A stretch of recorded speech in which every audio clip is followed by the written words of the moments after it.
Na disciplina Finanças para Empreendedorismo, no mestrado em Empreendedorismo na FEA USP, os alunos debatem vários papers, e um deles, de Steven Kaplan e Per Stromberg, aborda os contratos de Venture Capital. Em linhas gerais, várias das cláusulas dos contratos têm um efeito prático somente quando a empresa não vai bem, dedão vermelho. E quando a empresa vai bem, cenário positivo, dedão verde, o que conta é a destinação do caixa gerado. Vamos focar na cláusula de prioridade de liquidação. Antes de mais nada, quando falamos de liquidação, estamos nos referindo a um tipo de evento de liquidez, que pode ser, por exemplo, a venda bem-sucedida da empresa ou sua dissolução. Podemos também chamar de exit, para simplificar.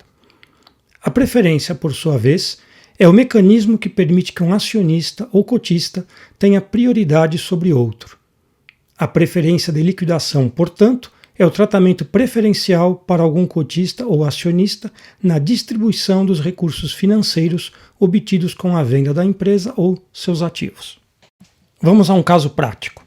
Era uma vez uma startup que nasceu e precisava de investimento para crescer e prosperar. No princípio vieram os anjos, que acreditaram que a startup, naquele momento, pudesse valer 10 milhões, assim que eles aportassem 1,5 milhão. E assim eles conquistaram 15%. Mais adiante, a startup necessitou de novos recursos e foi realizada uma rodada seed, que captou 2 milhões, elevando seu valor a 20 milhões. Os investidores conquistaram 10% das cotas e os fundadores e anjos foram assim diluídos em 10%. No caso dos anjos, 15% menos 1,5% resulta 13,5%. E chegou o dia da rodada Series A. A empresa já valia 5 vezes mais do que quando os anjos entraram, atingindo 50 milhões ao se somar os 3 milhões sendo investidos. O investidor assim conquistou 6%, diluindo os demais. Ao final das 3 rodadas, temos os percentuais de participação dos founders e cada investidor, o famoso cap table. E agora uma pausa para reflexão. O investidor da terceira rodada colocou o dobro que o investidor da primeira rodada e ficou com metade da participação. Os investidores que entram antes trazem quantias menores e ainda assim cada real deles conquista mais participação do que quem vem depois com mais dinheiro. Como é isso? Vamos comparar o empreendedor a um guerreiro que olha sem medo para seu entorno, enxerga uma oportunidade e decide lutar por ela, com poucos recursos. Sua determinação e paixão motivam os anjos, que partem então para a batalha, trazendo um pouco mais de recursos e muito entusiasmo e bravura. As coisas ganham corpo e chega o seed, com experiência, ótimos recursos, condições operacionais e uma firme aposta de que todos juntos podem vencer. E então chega o Series A, com um poder de fogo e inteligência de combate incríveis, que se move com passos certos. Sim, quem entrou antes conquistou mais a cada real que colocou, mas quem correu mais risco? Voltando à nossa startup, se houver uma liquidação, com quanto fica cada investidor? No eixo vertical estão os percentuais de participação e no horizontal os valores do exit. Vemos que cada investidor fica com o percentual correspondente ao cap table, não importa se o cenário é muito bom, muito ruim ou qualquer outro. Quando colocamos no eixo vertical os valores pagos aos investidores, vemos que a distribuição é linear.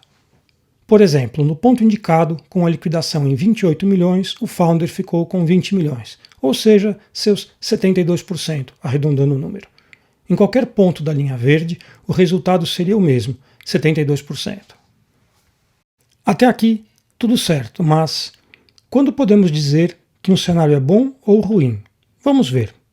Quando o anjo entra com um valuation de 10 milhões, um exit acima de 10 milhões é um bom cenário e abaixo de 10 milhões, um cenário ruim. Quando entra o seed, o cenário bom é a partir de 20 milhões, não mais 10 milhões. E o cenário que não era bom para o anjo é muito ruim para o seed. Por fim, na rodada Series A, o cenário bom passa a ser acima de 50 milhões. E aquele que não era bom para o anjo é extremamente ruim para o Series A. Vamos olhar com mais detalhe os cenários de exit bem baixos.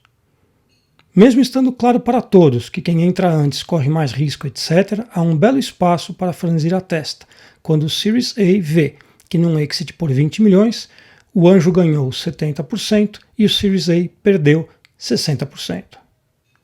E aí, na nossa historinha, é a vez do Series A dizer: tenho uma ideia. E ele traz uma condição para investir. Se a liquidação ocorrer abaixo de 3 milhões, todo o dinheiro é dele.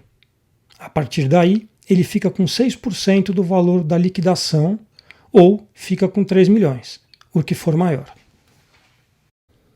Para um exit em 2 milhões, sendo menos do que 3, ele fica com tudo. Se o exit for em 10 milhões, ele tem duas opções. Os 3 milhões, correspondendo à sua posição preferencial, ou 6% de 10 milhões, que são 600 mil, correspondendo a uma posição de acionista detentor de ações ordinárias, um ordinarista. Certamente, ele vai ficar na posição preferencial. Para nos prepararmos para alguns slides mais adiante, em inglês, preferencial é preferred, ordinário ou ordinarista é common. Num exit de 100 milhões, ele fica em common, indiscutivelmente. As contas ficaram claras, mas os demais investidores e founders se perguntam: como ficamos? Vamos lá.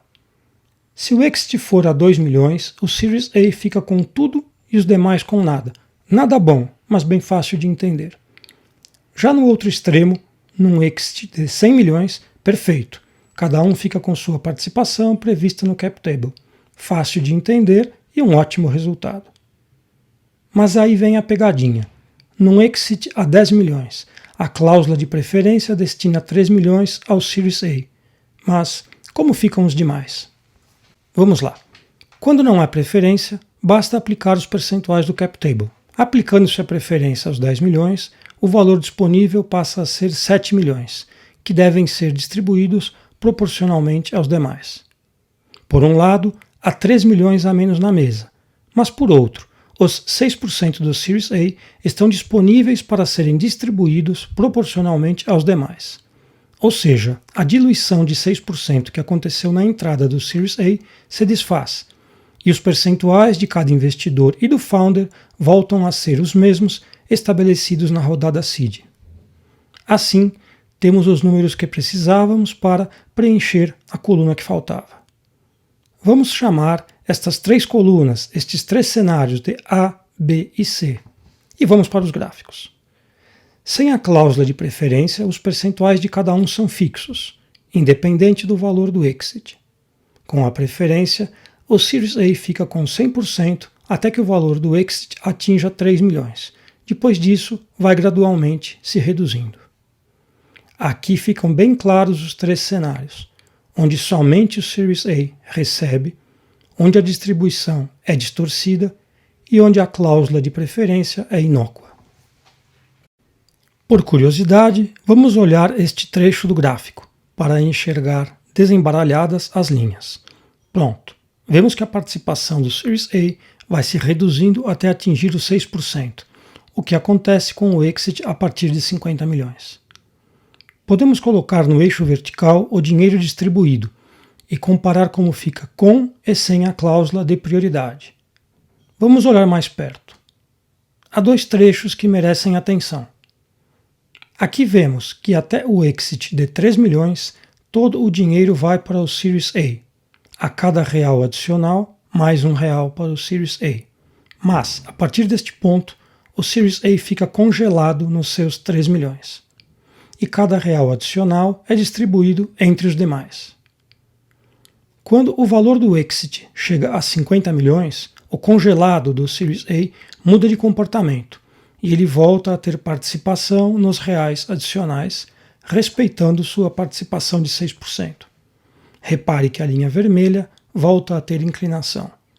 Para os demais, a inclinação das linhas até o exit de 50 milhões sofre uma ligeira redução, imperceptível aqui. Na prática, a preferência pode se dar num valor maior do que o investido. Pode haver um multiplicador. No caso que vimos, o multiplicador foi 1, ou seja, o valor da preferência coincide com o valor do investimento. Mas pode haver um multiplicador, 1,2 ou 1,5, por exemplo, elevando a preferência para 3 milhões e 600 ou 4 milhões e meio, respectivamente. E como fica isso nos gráficos? No gráfico dos percentuais, o patamar se estende. No gráfico dos valores em dinheiro, o patamar se eleva. Muito bem, mas como isso aparece nos contratos? Temos 2 exemplos brasileiros e 2 dos Estados Unidos. O modelo da Anjos do Brasil estabelece que os preferenciais recebem antes o valor que tiverem investido, devidamente corrigido. Neste outro exemplo, onde o instrumento de investimento foi um AFAC e não um mútuo, a preferência tem um multiplicador de 1,25. Entretanto, não menciona a correção do valor.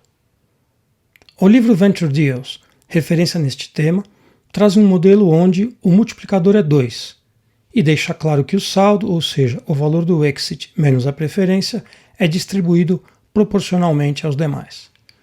Da mesma forma, a NVCA, National Venture Capital Association, estabelece que os preferenciais recebem antes e os demais recebem o saldo distribuído pro rata. E finalmente, a pergunta que muitos já estão se fazendo. O anjo e o seed também poderiam ter preferência? Sim. E o que aconteceria? Veja como ficaria.